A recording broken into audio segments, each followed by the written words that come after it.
ท่านผู้ชมเพื่อเป็นการสร้างบรรยากาศแห่งความเบิกบานมวลซืนและความเอกอ้างทะนุงใจต่อผลสำเร็จของประชุมใหญ่ผู้แทนทั่วประเทศครั้งที่ 12 ของพรรคประชาชนปฏิวัติลาวและในค่ำคืนของมื้อนี้สุดที่มีความหมายความสำคัญได้มีการแสดงศิลปะแบบพิเศษลาวเวียดนามอยู่ที่สนามกีฬาแห่งชาติหลัก 16 ซึ่งจะมีการแสดงหลากหลายรายการที่เป็นเอกลักษณ์เฉพาะของสองประเทศลาวเวียดนาม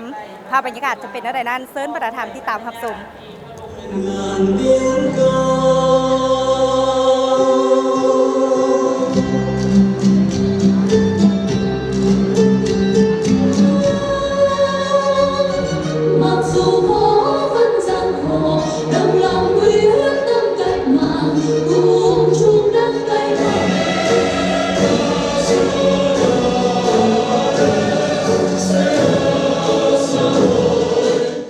เพื่อคำนับสมเสยผลสำเร็จของประชุมใหญ่ครั้งที่ 12 ของพรรคประชาชนปฏิวัติลาวและระลึกถึงวันคล้ายวันเกิดครบรอบ105 ปีของประธานไกรสอนพรหมวิหาร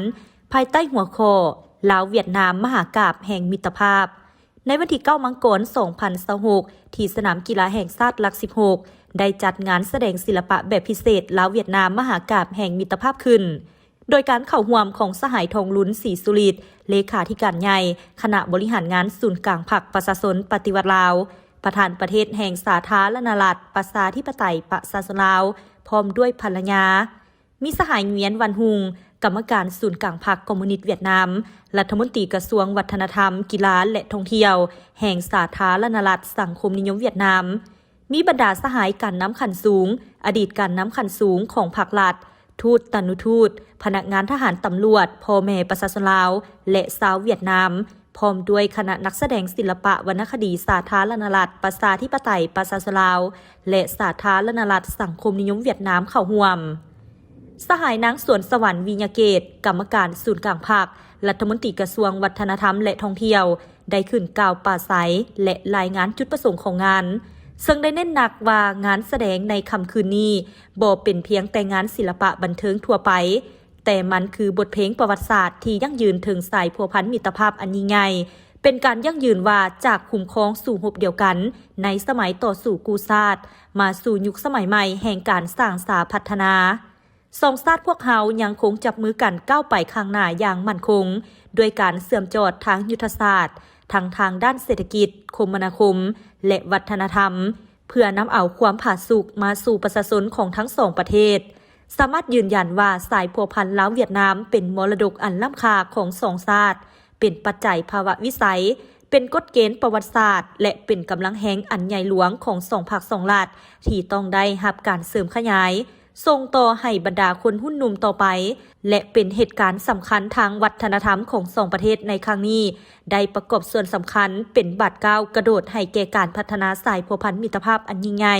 ความสามัคคีพิเศษการร่วมมือรอบด้านและหุ้นส่วนยุทธศาสตร์ลาวเวียดนามลาวมั่นคงทะนุแกนและสดใสดังดอกบัวทองและดอกจำปาตลอดกาลนานงานแสดงได้ดำเนินไปอย่างน่าตื่นตาตื่นใจ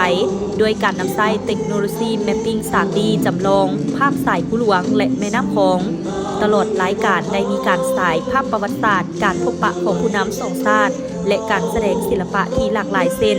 บทฟ้อนเส้นเลือดสายผู้หลวงและบทเพลงอมตะสาวสำเหนือ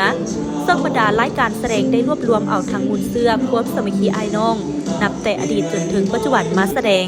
สะท้อนให้เห็นถึงสามัคคีแบบพิเศษความผูกพันที่ใกล้ชิดและโบสามารถแยกออกจากกันได้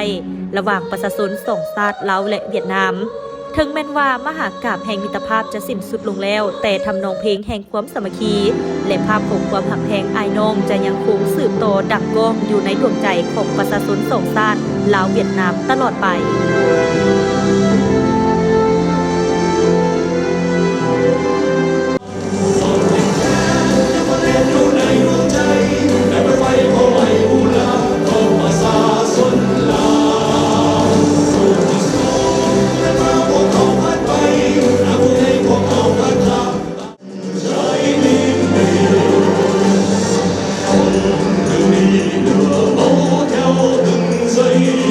全看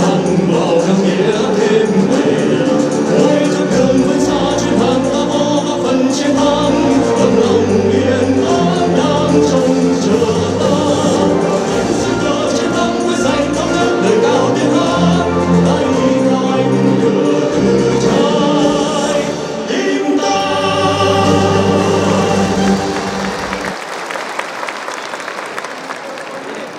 ในภาคสุดท้ายนักแสดงกว่า800 คนได้ร่วมกันขึ้นเต็มเวทีในบทเพลงไฟนอลยืนยงตลอดกาลนาน